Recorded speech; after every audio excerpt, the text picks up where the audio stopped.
بسم اللہ الرحمن الرحیم۔ اللہ جل جلالہ تین گھروں سے ہمیشہ راضی رہتا ہے۔ سوال یہ ہے کہ کیا آپ کا گھر بھی ان خوش نصیب گھروں میں شامل ہے؟ خود ہی ذرا غور کیجئے۔ دنیا گھروں سے بھری ہوئی ہے۔ کہیں ایسے محلات ہیں کہ جن کی دیوار پر سونے کا پانی چڑھا ہوا ہے، جن کے دروازوں پر سنگ مرمر جڑا ہوا ہے، جہاں روشنیوں کی چمک آنکھوں کو خیرہ کر دیتی ہے، اور کہیں ایسے جھونپڑے ہیں جن کے دروازے پر بس ایک پرانا پردہ لٹک رہا ہے، جہاں نہ روشنی نہ آسائش، بس فاقے اور اندھیرے۔ کچھ گھروں میں ہنسی کی گونج سنائی دیتی ہے تو کچھ گھروں میں رونے کی صدائیں بلند ہوتی ہیں۔ مگر سوچنے کی بات یہ ہے، کیا اللہ تعالیٰ کے نزدیک بھی گھروں کی حقیقت ویسی ہی ہے جیسی ہمیں نظر آتی ہے؟ کیا واقعی بڑے محل ہی اس کے ہاں معزز اور جھونپڑے بے وقت ہیں؟ نہیں، اللہ تعالیٰ ہر گھر کو ایک ہی نظر سے نہیں دیکھتا۔ دنیاوی معیار، سجاوٹ اور چمک دمک اس کے نزدیک بے حیثیت ہے۔ اللہ کے نزدیک وہی گھر سب سے قیمتی ہے جو اس کی رحمتوں کو اپنی طرف کھینچ لیتا ہے اور جو اس کی خوش نویدی کا مرکز بن جاتا ہے۔ سوچیں، اگر کوئی ایسا گھر ہو جسے دیکھ کر اللہ خوش ہو جائے، یہاں تک کہ اپنی برکتیں اور رحمتیں مسلسل اس پر نازل کرتا رہے، تو وہ کیسا گھر ہوگا؟ اصل سوال یہ نہیں کہ دنیا آپ کے گھر کو کیسا دیکھتی ہے، بلکہ یہ ہے کہ اللہ آپ کے گھر کو کس نظر سے دیکھتا ہے۔ کیا آپ کا گھر ان گھروں کی فہرست میں شامل ہے جنہیں دیکھ کر فرشتے مسکرا اٹھتے ہیں اور جن کے مکین اللہ کی خاص حفاظت میں آ جاتے ہیں؟ اگر ہاں تو خوشخبری ہے آپ کے لیے کہ آپ کے گھر کی خوشبختی کو کوئی انتہا نہیں، اور اگر نہیں تو ڈرنے کی ضرورت بھی نہیں، کیونکہ وقت ابھی باقی ہے۔ آپ آج بھی اپنے گھر کو ان منتخب گھروں میں شامل کر سکتے ہیں، لیکن سوال یہ ہے کہ وہ تین گھر آخر کون سے ہیں؟ کہ کیا ایک عام سا گھر بھی اللہ کا محبوب گھر بن سکتا ہے؟ کیا ضروری ہے کہ وہ گھر بہت شاندار اور بہت قیمتی ہو، یا پھر اللہ کے نزدیک کوئی اور پیمانہ ہے جس سے گھروں کی اصل قدر و قیمت طے ہوتی ہے؟ یہی راز آج کھلے گا۔ آخر تک ساتھ رہیے گا، کیونکہ جو بات آپ سننے جا رہے ہیں وہ شاید نہ صرف آپ کی زندگی کو بلکہ آپ کے پورے گھرانے کی زندگی بدل دے گی، اور کون جانے شاید آج کے بعد آپ کے گھر کا شمار بھی ان گھروں میں ہونے لگے جن سے اللہ ہمیشہ خوش رہتا ہے۔ پہلا گھر، وہ جس میں راز چھپتے ہیں نہ کہ راز کھلتے ہیں۔ ایسا گھر جہاں کی دیواریں سنتی ہیں مگر افشا نہیں کرتی، جہاں دکھ، درد اور کمزوریاں چار دیواری کے اندر ہی محفوظ رہتی ہیں۔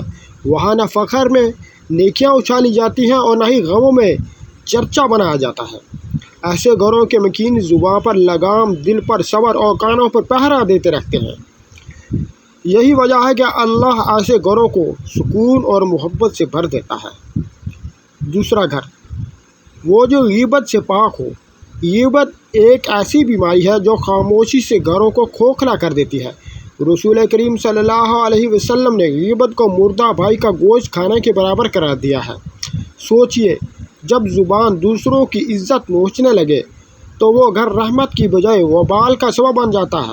اس کے برعکس وہ گھر جہاں زبان سے صرف محبت، عزت اور رحمت کے بول نکلیں، وہاں برکت اور سکون کے چشمے بہتے ہیں۔ ان کے برعکس وہ گھر جہاں دل اور زبان غیبت سے محفوظ رہے، جہاں سکون اور برکت کی بارش برستی رہے، کیونکہ وہ زبانیں دوسروں کے عیب چھپانے، دعا کرنے اور خیر خواہی کرنے میں لگی رہتی ہیں۔ اللہ جل جلالہ کے نزدیک دوسرا گھر یعنی وہ جو غیبت سے پاک ہو، صرف زبان کی حفاظت سے نہیں بلکہ نیت کی صفائی سے بھی بنتا ہے۔ جب گھر کے افراد یہ تہیہ کر لیتے ہیں کہ ہم دوسروں کی برائیاں کرنے کی بجائے اپنی اصلاح کریں گے، تو وہ گھر محبت اور رحمت کا گہوارہ بن جاتا ہے۔ یاد رکھیے، غیبت صرف یہ نہیں کہ آپ کسی غیر کا ذکر کریں، بلکہ اگر بہن بھائی ایک دوسرے کے پیٹھ پیچھے بات کریں، بیوی شوہر کی عزیزوں پر تنقید کرے، یا والدین اپنی اولاد کی برائیاں دوسروں کے سامنے بیان کریں، تو یہ سب غیبت میں شامل ہیں۔ اللہ تعالیٰ کے نزدیک وہی گھر محبوب ہے جہاں یہ سب کچھ بند ہو جائے۔ ایسے گھروں کی فضا میں خیر و برکت بسیرا کرتی ہے، دعائیں جلد قبول ہوتی ہیں اور دلوں پر سکون چھا جاتا ہے۔ یہی وجہ ہے کہ ایسے گھروں کو اہل ایمان کی پہچان کہا گیا ہے، کیونکہ جو دوسروں کو عزت دیتے ہیں وہ دراصل اپنی عزت کو بڑھا لیتے ہیں۔ انسان کی اصل آزمائش تب سامنے آتی ہے جب وہ اپنے دل کی حقیقت کو پہچاننے میں ناکام ہو جائے۔ اکثر لوگ سمجھتے ہیں کہ وہ اللہ کے قریب ہے اور ان کی نیتیں پاک ہیں اور خالص عبادت کر رہے ہیں، مگر حقیقت یہ ہے کہ شیطان سب سے پہلے نیتوں میں وسوسے ڈالتا ہے۔ جب عبادت دکھاوے کے لیے ہو، قرآن پڑھنے کا مقصد تعریف حاصل کرنا ہو، نماز پڑھنے میں سکون سے زیادہ دنیاوی شہرت تلاش کی جائے تو یہ نیت کی خرابی کی علامت ہے۔ یہی ریاکاری اور نفاق ہے، جس کے بارے میں نبی صلی اللہ علیہ وسلم نے سخت وعید سنائی ہے۔ ایک سچا مومن ہمیشہ اپنی نیت پر نظر رکھتا ہے کہ کہیں میرا عمل ضائع نہ ہو جائے، مگر نیت کی خرابی انسان کو یہ گمان دیتی ہے کہ میں سب سے بہتر ہوں۔ یہی غرور انسان کو ہلاکت کے دہانے پر لے آتا ہے۔ لہذا ضروری یہی ہے کہ ہر عبادت سے پہلے دل سے پوچھا جائے، کیا یہ عمل اللہ کے لیے ہے؟ جو بندہ یہ سوال کرتا ہے کہ اللہ اس کے عمل کو سنوارتا ہے اور اسے اخلاص کی دولت عطا کر دیتا ہے۔ تیسرا گھر، اللہ جل جلالہ اس گھر سے بھی ہمیشہ خوش ہوتا ہے جہاں مصیبت آنے پر شکوہ نہیں کیا جاتا بلکہ شکر کیا جاتا ہے۔ اکثر گھروں کا سکون بیماری، نقصان یا حادثے کے وقت بکھر جاتا ہے۔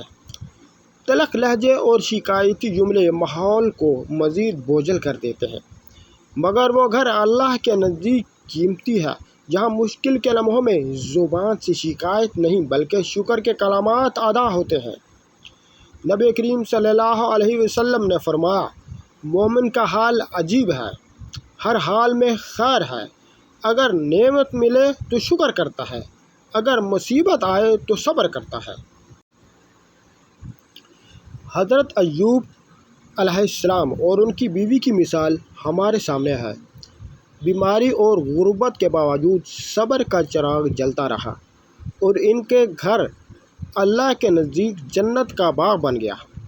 سوچئے، مصیبت کے وقت اگر زبان سے الحمدللہ نکلے تو فرشتے خوش ہو جاتے ہیں اور وہ الفاظ آسمان تک بلند ہوتے ہیں، لیکن اگر زبان سے میرے ساتھ ہی کیوں ایسے جملے نکلیں تو یہ شکوہ اللہ کو ناراض کر دیتا ہے۔ اس لیے محبوب کا گھر وہ ہے جہاں دکھ کو بھی ربانی فیصلہ مانا جائے، جہاں شکایت نہیں بلکہ شکر کی گونج ہو۔ چوتھا گھر جس سے اللہ راضی ہوتے ہیں۔ اللہ جل جلالہ اس گھر کو بھی پسند کرتا ہے جہاں غلطی کو ضد کی بجائے اعتراف کے ساتھ تسلیم کیا جائے۔ سوچئے، اگر بیوی اپنی کوتاہی کا اقرار کرے، شوہر اپنی سختی پر نادم ہو جائے یا والدین اپنی تربیت کی کمی مان لیں تو کیسا ماحول قائم ہوگا؟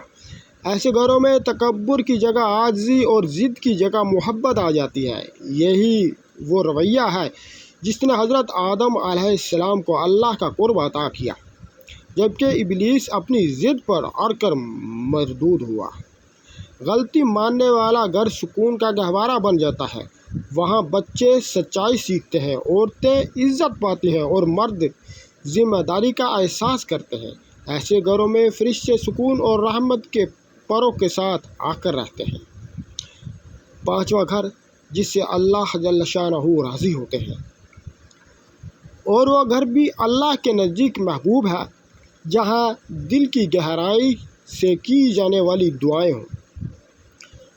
اکثر ایسے گھروں میں شور شرابہ یا بڑی بڑی عبادات نظر نہیں آتی، لیکن ایک ماں بچوں کے لیے ہدایت مانگتی ہے، شوہر کے لیے رزق میں برکت کی دعا کرتی ہے، والدین کے لیے مغفرت کی التجا کرتی ہے۔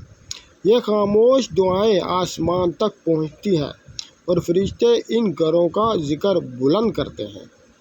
آخر میں دعا ہے کہ اللہ تبارک و تعالی ہمارے گھروں کو اپنی رحمت و سکون سے بھر دے اور ہمارے دلوں میں محبت، صبر اور خلوص پیدا فرمائے، اور ہمارے گھروں کو ان گھروں میں شامل فرمائے جن سے تو ہمیشہ خوش رہتا ہے۔ آمین یا رب العالمین۔ اور ایسی ہی ویڈیوز دیکھنے کے لیے ہمارے چینل کو سبسکرائب کیجیے۔ اللہ تبارک و تعالیٰ آپ کا حامی اور ناصر ہو۔ جزاکم اللہ خیر۔